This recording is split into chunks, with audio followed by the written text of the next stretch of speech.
Okay, we are here for the LitCon 2021 Children's Panel, the first one of two, and this is on the art of writing. Welcome, ladies. If you'd like to introduce yourself, we'll start with Cara. Hi, I am Kara Marziali, and I am the author of Kara, Koala, and her Kaleidoscope of Feelings. I'm delighted to be here. Thank you, Karina.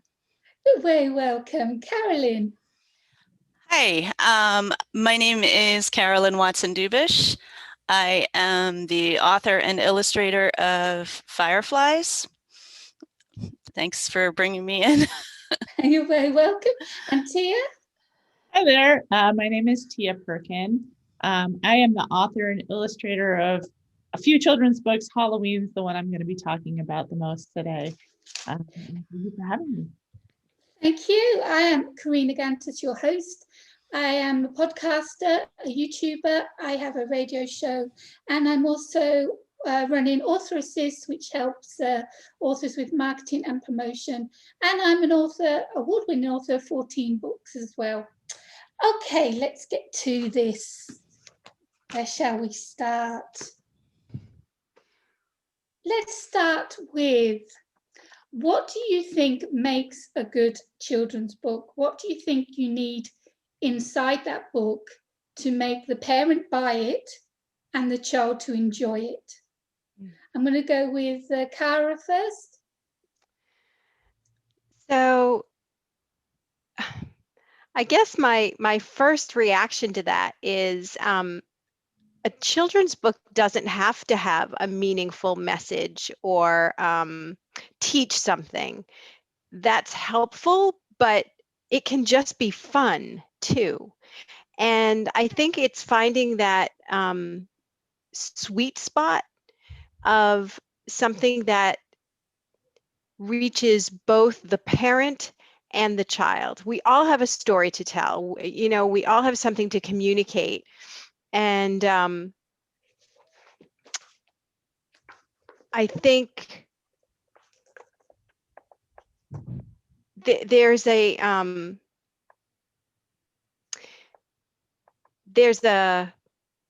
ethos, I guess, that I hold on to in my writing, regardless of whether it's for children or adults, and that is the art of writing is tapping into our authentic self.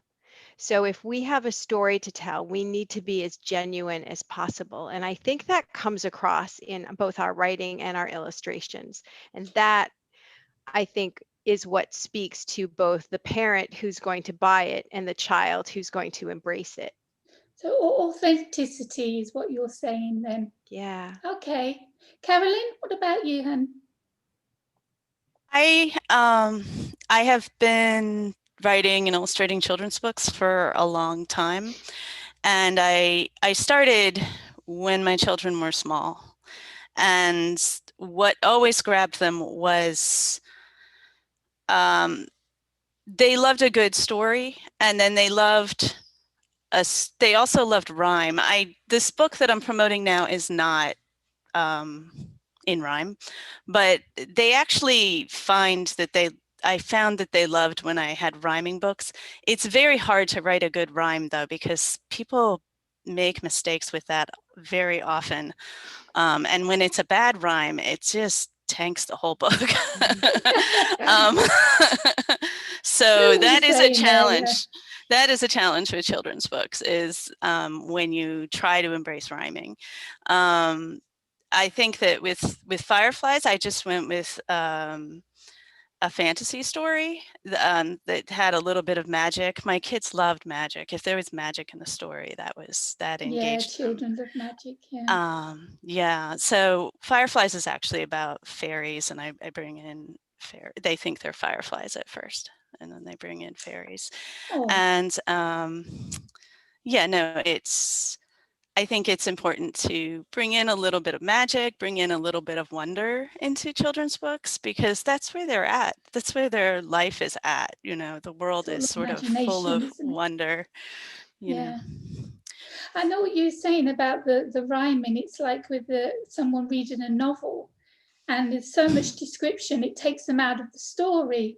Well, when you're reading to your child and you're reading a rhyming book and it doesn't rhyme, it takes you out of the story, and it takes the child out of the story, because they can click straight away that something doesn't sound quite right there. Yes, they can. Tia, what about you, honey? I think that changes. What appeals to a parent and a child is going to change as they grow. When I started writing my books, I started with a book called Two, and it was the day in the life of a 2-year-old. And I had, at the time, toddler twins. And so I had a double helping of this terrible twos. And it was kind of a way of my goodness, coping with it at the same time. It's kind of like, this is my gift, my baby book, to remember what it was like. And at the time, I'd go to Target, and we'd bought every book on the shelf that they had, at the store as a rhyming book that could engage them at that age, because they were 2-year-old little boys. And while they loved stories, they had a threshold for what would keep them. And rhyming was one of those things.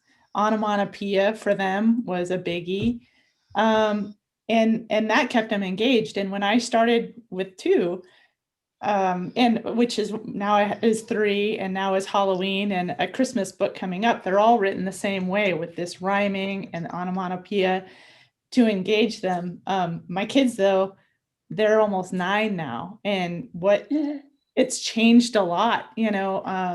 They don't need the rhyme anymore. They want a good story. They want some fantasy. They want to be taken out of the world that they live in now, and transported somewhere else. But for a while there, books like Gerald and Piggy were great when they were pre-readers, or Berenstain Bears were great when they were trying to navigate social situations a little bit more. And I think as the child grows, what they get from a book changes, and what a parent might look for in a book changes. I really wanted them to get some wholesome real life scenarios with how to deal with bullies and things like that maybe they hadn't come across, but they could see it played out in front of them in a story.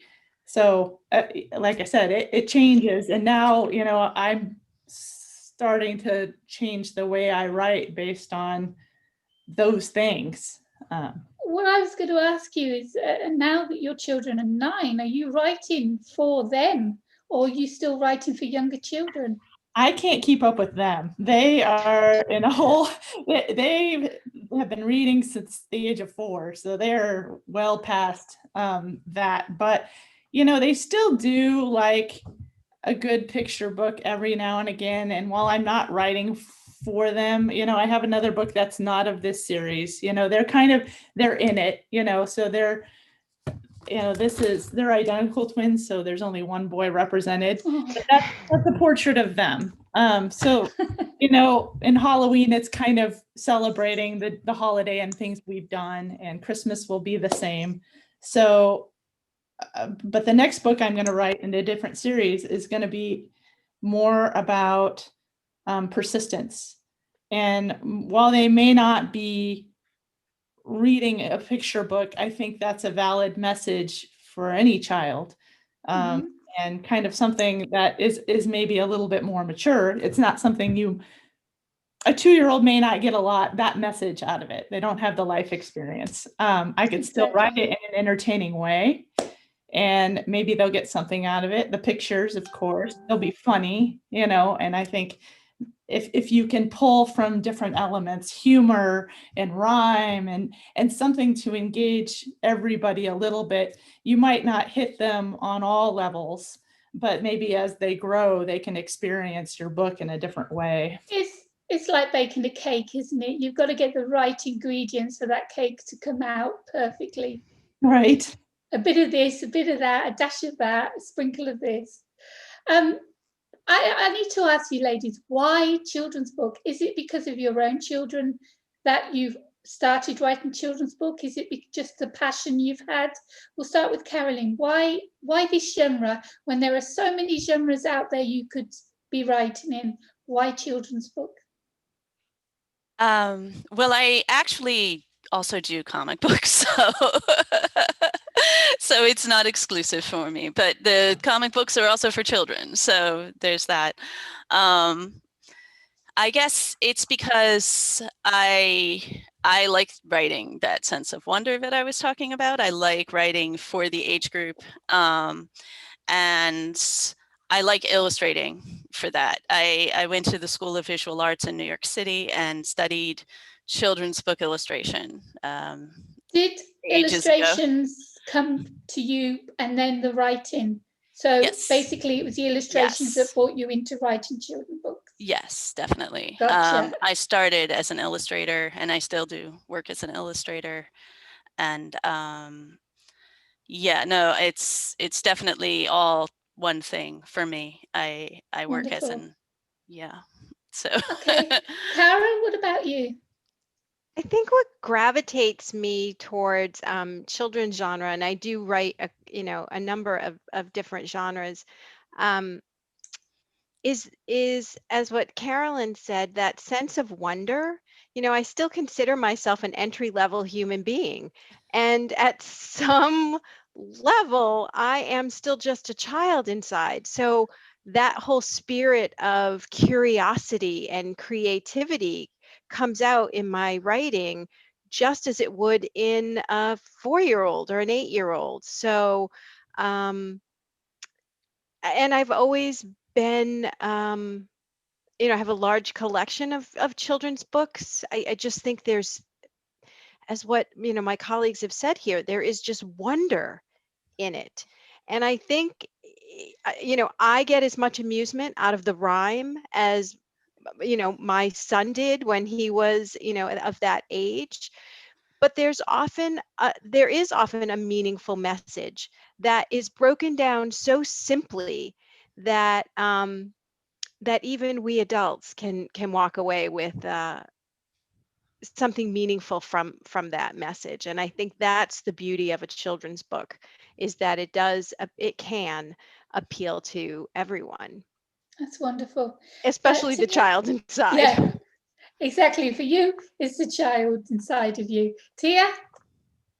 Well, illustrations first for me. I've been a graphic designer for 20 years plus and have done illustration for a lot of those roles as well. And I had illustrated a couple of books right out of college, and I didn't know what I was doing. I was working, one of the authors had never published a children's book before. Another one actually had never published a children's book before, but was very successful in the short story space, short story fiction, and was a professor at my college. But neither of those stories went anywhere.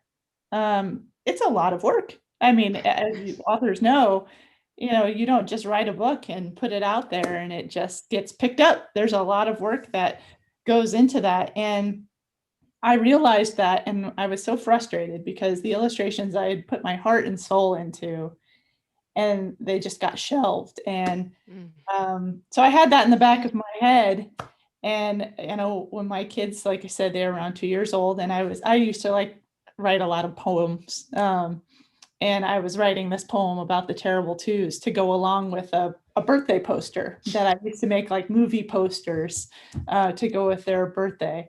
And I was like, yeah, it would be really neat. Just, I never really completed their baby book. I never did a mural on their wall like I wanted to. I was so overwhelmed when they were babies.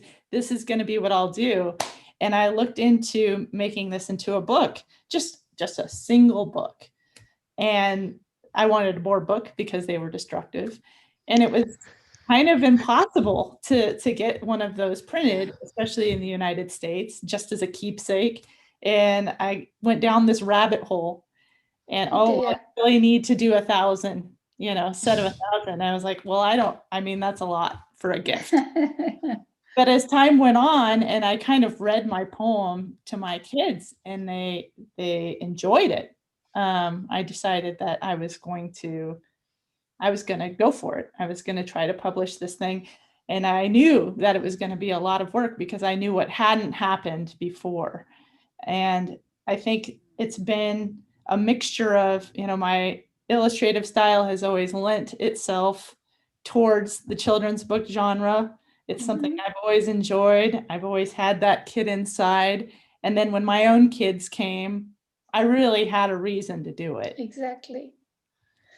It's one question I wanted to ask, and you're all illustrators. Cara, you're an illustrator as well? Yeah, I think it's so interesting that all of us have an artistic background Yeah, that, brought us here. This question is going to really throw you then, and I am going to put it to you. How important is it for a children's book to have illustrations? Can a child enjoy a book without illustrations? I mean, we're talking whatever age, from 2-year-olds to up to 8-year-olds. I know they're more mature now and they read Harry Potter and what have you at that age.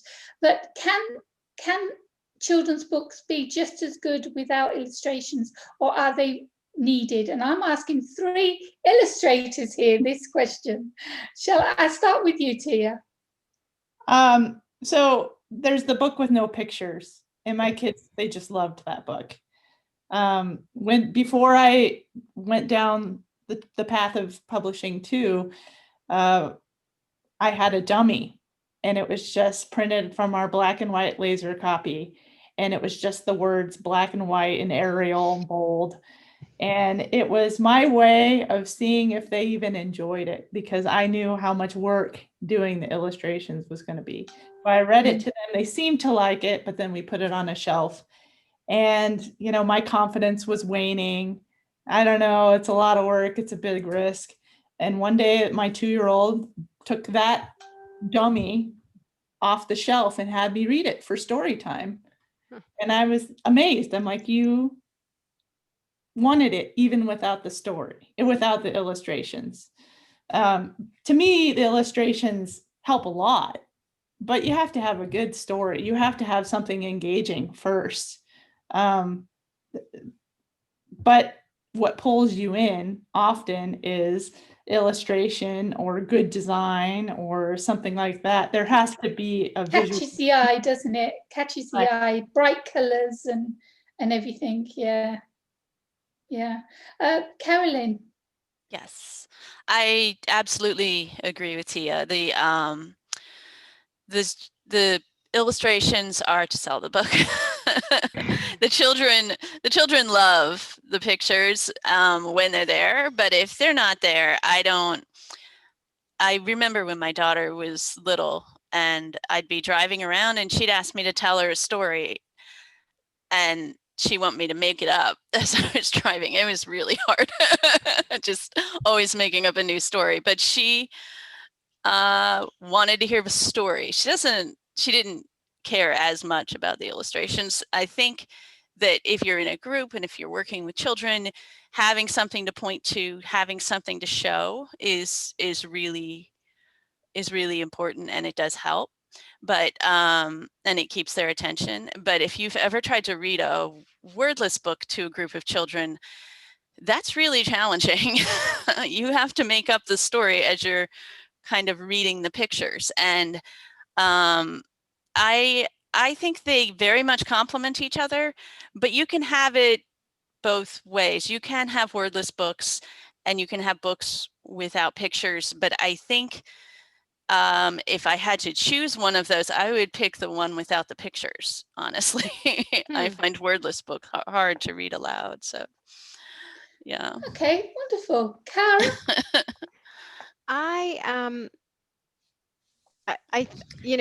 Every child has their own learning abilities. And so I think when we as creatives endeavor to write a book, as artists or illustrators, we channel our visual component to reach the reader. I love words. I've always loved words. And that speaks more to the auditory learner. And I think when working with children, we want that kinesthetic. So I think books that have illustrations certainly speak to the visual learner or the visual child. At that And age where they're into visuals. exactly. And when you said, but I think a good story always grabs us, as Carolyn said, how many times does a child just randomly say, tell me a story? That sense of oral tradition is part of our DNA. So I think, it's just there. But when you were sharing, I've studied typography and I do hand lettering. And I thought, wouldn't it be interesting if the story was told through the font that the book is written in, and the letters themselves are the illustrations. I don't know if there's anything like that out there, but you just put that idea in my head, and now I'm going to have to explore that, because I kind of like that. So I don't know if that answered your question, but it certainly gave me a good idea for what I want to create. That's what we're here for. That's what we're here for. The art of writing, and now you have a new idea for your next book. Well, we walk past 1,000 ideas every day. It's just one grabs you. Once it grabs you, then that's the one that you write, because you know it's not going to let go until you get it out. Exactly. Okay, how long would it take you ladies to write a children's books from the initial idea right through to having the hard copy in your hand? Carolyn, do you want? Do you mean writing and illustrating, or writing the actual story? Just the unless story? You're doing them both Strictly, at the same time. Strictly the story. I've written children's book stories in a day, in a few hours, and then, but you go over it, you get some input, and then you get some editing on it, and then generally that would take another, by the end of the week, you'd have a story that you feel is... How many pages are we talking? I try and generally have, you mean in terms of just the writing? It's usually just a page. More illustrations and well, writing, you break it all up into a 32-page book. Most children's books only have a few sentences on each page. Each page, yeah. Yeah. So. Okay, Tia.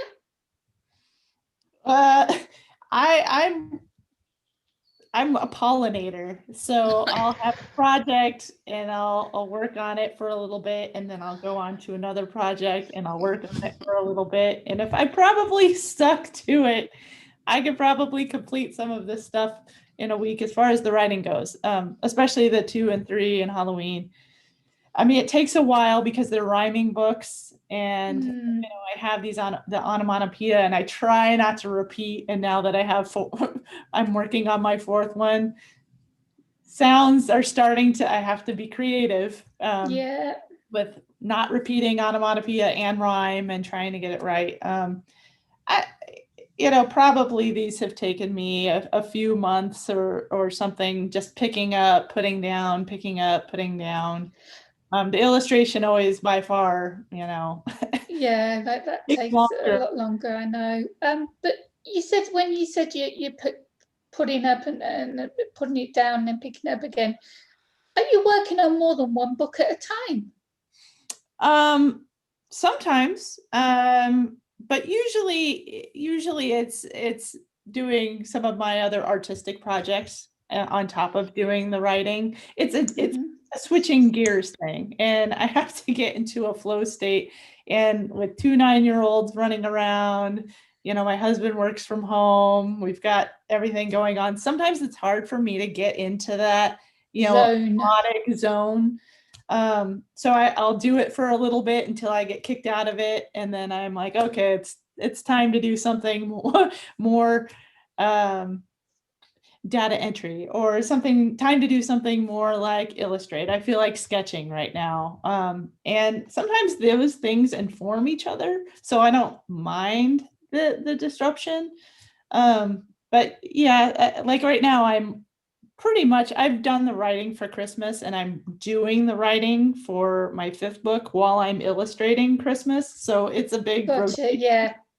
No, that's great. Cara? Yeah, I don't think, at least for my process, I can't put a timetable on it because I think each project is a little bit different.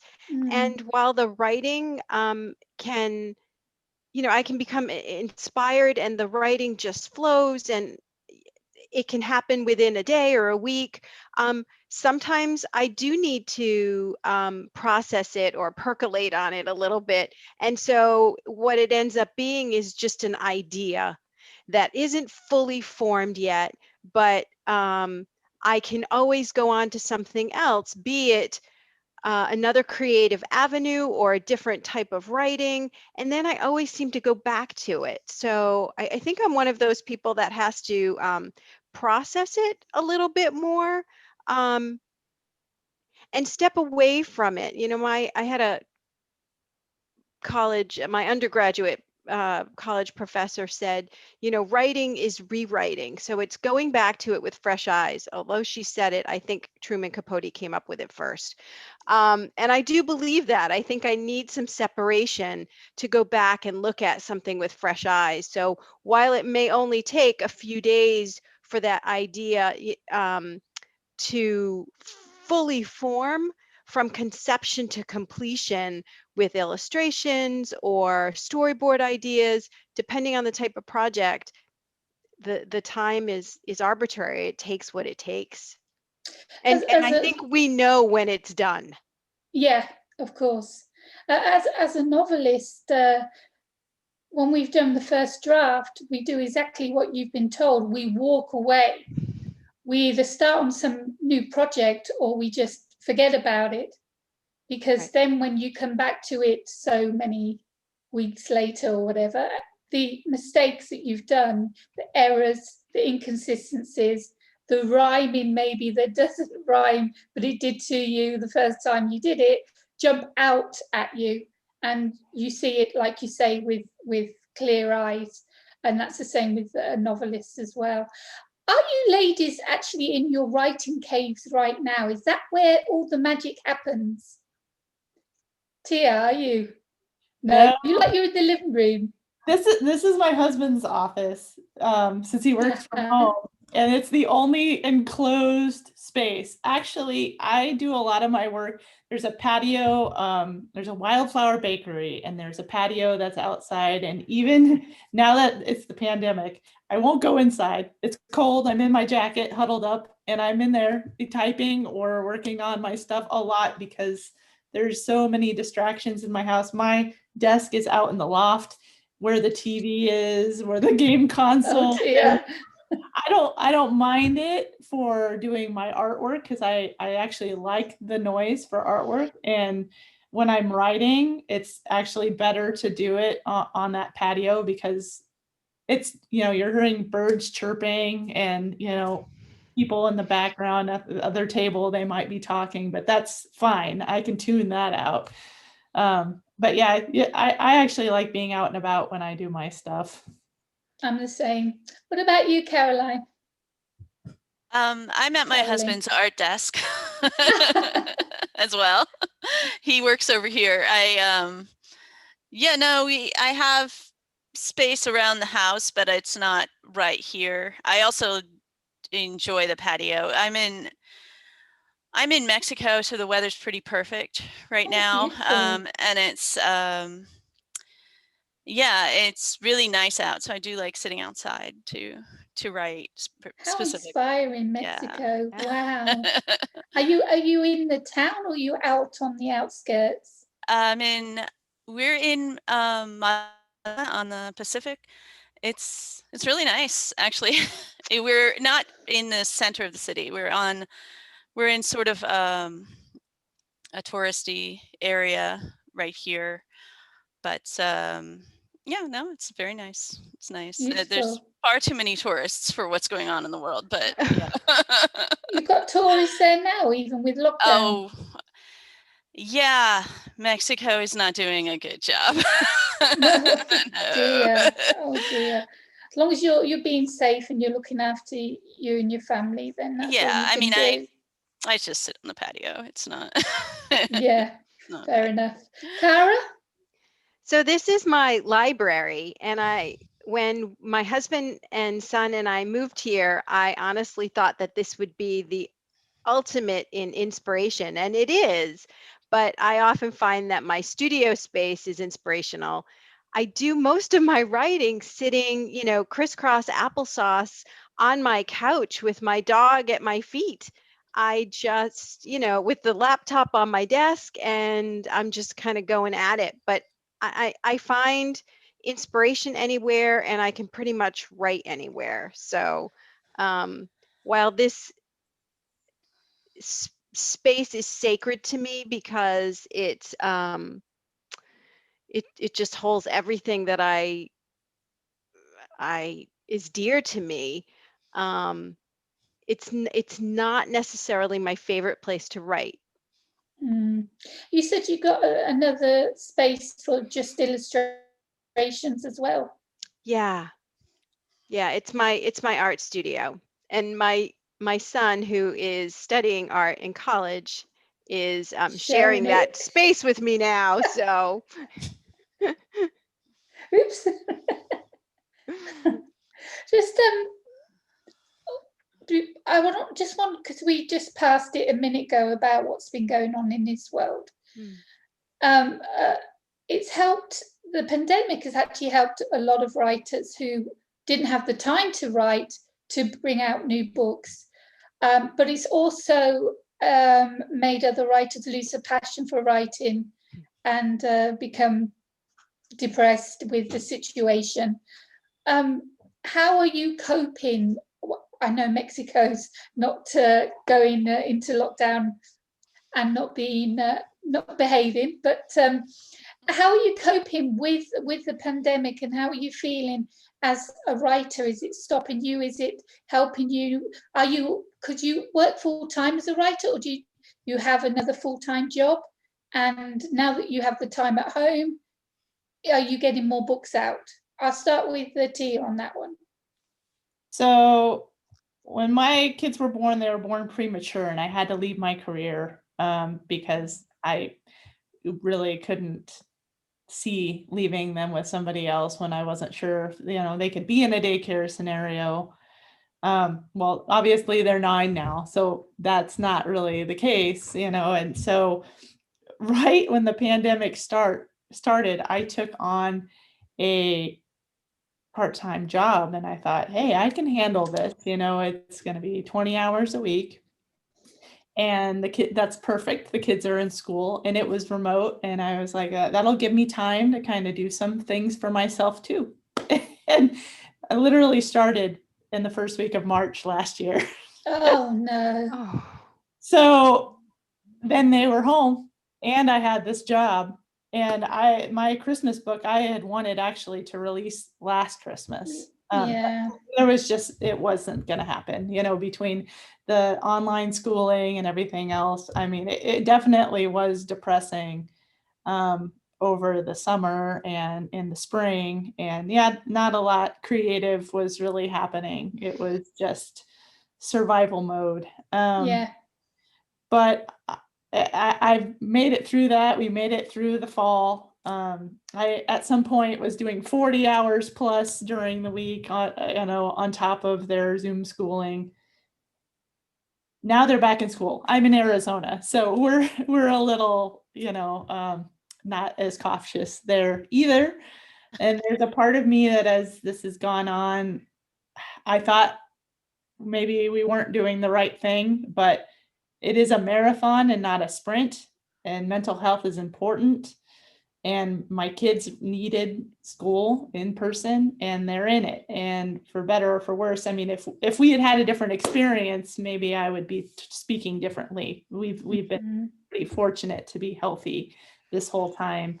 And once they went into school, it was different for all of us. Not to say we're not cautious. We still don't eat in restaurants really. We still don't go to movie theaters. We're wearing our masks, we're doing our due diligence.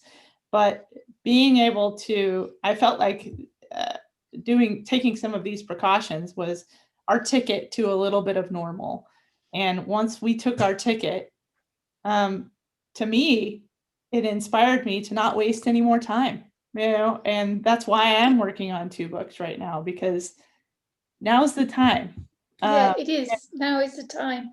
And we look at things differently now, since this has hit us and affected everyone in the world. We look at life differently, and we appreciate it more, most definitely. We know that time is more relevant and more important than ever. What about you, Cara? How has it affected you? Well, I think, to be completely honest, it affected me a lot. And my book was accepted for publication in February of last year. And my editor said, this is such an important book. So the book is Koala and Her Kaleidoscope of Feelings. And I wrote it because as a child, I learned to stifle my emotions and stuff my emotions. I think we as parents nowadays offer more opportunities for children to express themselves. However, there are still certain situations that I think children are dismissed or their emotions are dismissed. And I felt it was important to get the message out that it's okay to have this range of human emotions. It's perfectly normal to feel these feelings, whether it's joy or confusion or real sadness or disappointment or anger. And the range of human emotion is like a kaleidoscope. It's constantly changing its pattern, its sequence.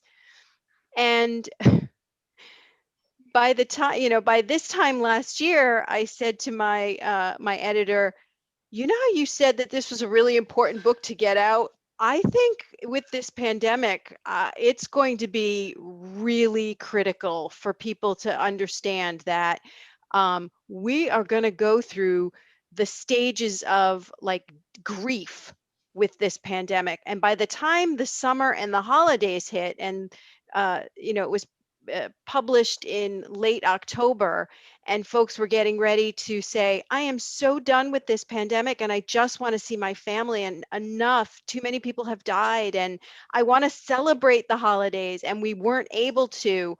I can't begin to tell you how many people reached out to me to say, not only has your book helped my child identify some of their feelings, but I too gleaned a lot from it, in so much as to say, I didn't realize the full spectrum of feelings that I had over this, and how some of them were in conflict with one another, and yet I was able to breathe through it, and I was able to recognize my resilience. And we as creative people look for clever solutions. We're creative thinkers, and that's why we do what we do. So even if it's picking up a book, Halloween, we pick it up because we want to, I don't want to say escape an emotion, but we want to look for something that's going to lead us to a place of acceptance. So when we read books that rhyme, they bring us joy. When we see Carolyn's illustrations, they bring us happiness. They put a smile on our faces. That's what we're seeking. And I think for me, what was so compelling about being in this COVID situation that was beyond anyone's control was the ability to focus on this range of human emotions and come to a level of acceptance with it and look for the joy. You mentioned it yourself, Karina, changing our priorities, looking at what's important really. And for me, it was self-care, writing, creative expression, which I do professionally anyway, but it was always more of a rat race. Now Yeah, it's, whoa, let's take a breath, let's take a step back and really, I did the deadlines meant very little to me. It was, gee, I haven't talked to my aunt in a few days. Let me pick up the phone. That deadline perfect. can wait a few more minutes. Yeah. Carolyn, how about you, Hen? The whole world changed at once, and so of course it changed for me. Mexico did lock down. We had a severe lockdown with an alcohol ban for a while. It was intense and people were upset. But I mean, we've basically reopened and it only lasted for 2 or 3 months. So that's why I think it was inadequate. But a lot of things, everything was canceled. Carnival was canceled here. Everything's been canceled here in terms of events. So, Yeah. but for me personally, all my kids came home. I have 2 away at school, and I have my youngest daughter already here. And now they're all here online in school, getting, in university. And so that's a lot of people in the house. And all my work before the pandemic was mostly I make masks and I sell them online, and by masks I mean costume masks. And I've sold them for TV, for movies, Awesome. for people, just for Halloween, for everything. And the last year there weren't a lot of theater productions. There No, weren't a lot of unfortunately. TV shows. Basically my business was flat, just completely flat. And I joined children's book illustrator groups on Facebook, trying to see if I could get some illustration work, because I could do that. I have been illustrating children's books for the last few years, but I haven't been writing them. So Did you what find some commissions? No, I just found inspiration to launch my books. So now I've done this one, Fireflies, but also I did Beautiful. one, The Gift from Little Raccoon, which is a pandemic tale. So it's about the pandemic. He's trying to find a gift for his friend, the girl, who never comes outside anymore, and he doesn't understand why, because he's a raccoon. And so that's the other book I have going. And I have, well, since the pandemic started, I've launched 5 books. So Wow. yeah. So I just threw myself into children's books because it's something I've had going for a long time, and I can do it in my studio. All my shows were canceled. Murals, I do murals locally for money, and nobody's doing murals. Everything was canceled for me personally. So you got into writing? I just got into writing again, and I have a webcomic Wonderful. going on, The Dragon in the Closet, which I put up a new page a week too. It's for children as well. So. Well, the only last question I have for you all before we finish is what works better for you, ebooks or paperbacks? Well, I would say ebooks are doing quite well actually for me, but I'm still selling paperbacks as well. Paperbacks is more popular with children's books, I think. Yeah, because physical books for children, it works better. You agree with that then, Cara? Yeah, I do. You have your book in ebook anyway. Can they get it in ebook? Or Yes. is it only in paperback? They can get it both ways. Good, good. I see most of my sales in children's books in the physical hard copy. Hardback or Paperback. paperback, yeah. What about you, Tia? Still has been better physical copies. Earlier in the fall, I did some online Zoom readings with classes and even a craft. We even somehow finagled that. And that's still far and away, people like to have something tangible. I mean, I have had some success with ebooks, and they're on KU, so I still see people reading them and whatnot. But I think, speaking from experience as a parent, I mean, I prefer, we have just shelves and shelves of books here, and I prefer it, for my kids, and I think a lot of people do. But it's nice to have an ebook for in the car, or when you're out and about. It's nice to have it as an alternative to a game or something like that. So. You've just mentioned about Zoom. This pandemic has been, like I said, negative and positive in many ways. And the positive thing for writers is it's opened up a new medium for you that a lot of you probably didn't even know was there, because you're the kind of authors that would go out to the schools, do their readings, go out to fates, do their sign-ins, and get your sales from face to face. Well, that stopped. That went on, totally stopped with all the conventions. But what we've been doing while you've been doing all that, other authors have already been using social media and the internet for selling. And this is new to many authors because it's a new medium: podcasts, Zoom meetings, radio. It's open to you. The world is your oyster. Your readers are out there, and you can get to anyone around the world now.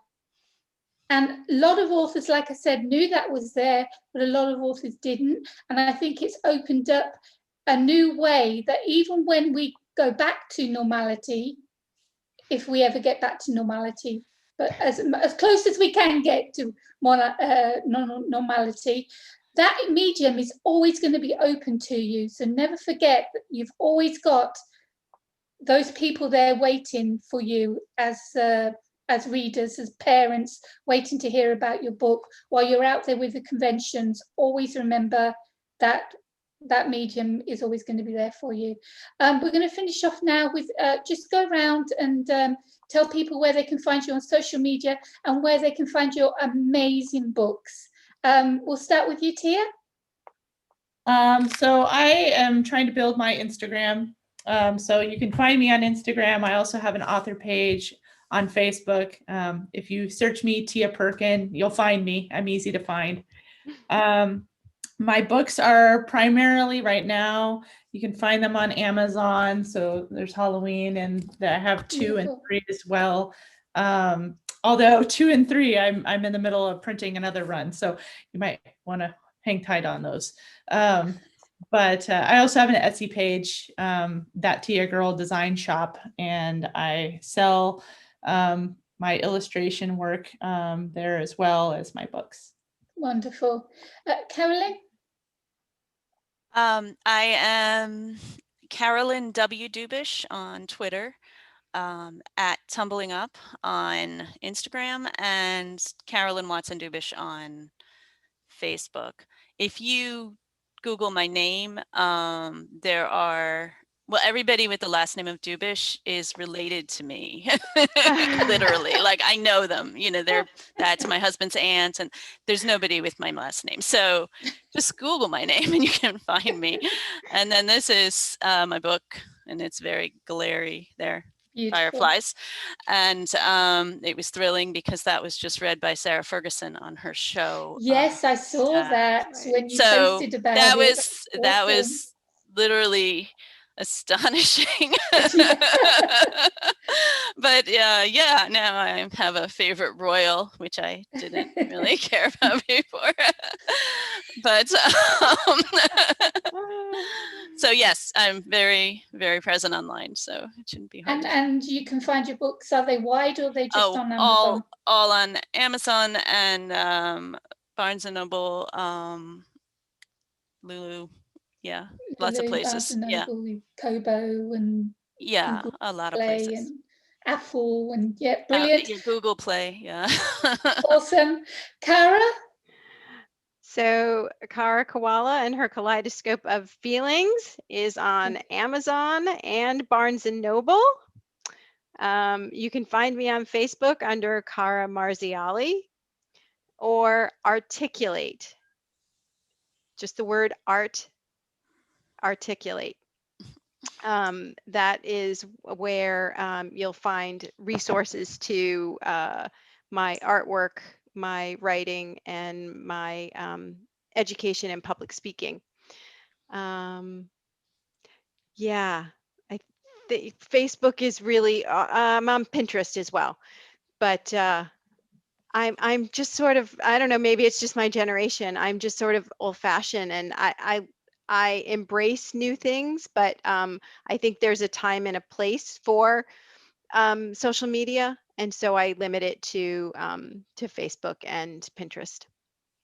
Good for you, good for you. Well, ladies, it's been such a pleasure chatting with you and learning about your wonderful books and talking about the art of writing. I hope that when people see the video, they can understand how much hard work goes into these beautiful books, and they go out and they take a look at them. So thank you so much for joining me for LitCon 2021. Thank you. Thank you, Karina. Thank you. Nice to meet you all. Bye, Carolyn. Bye-bye. Bye. Bye, Karina.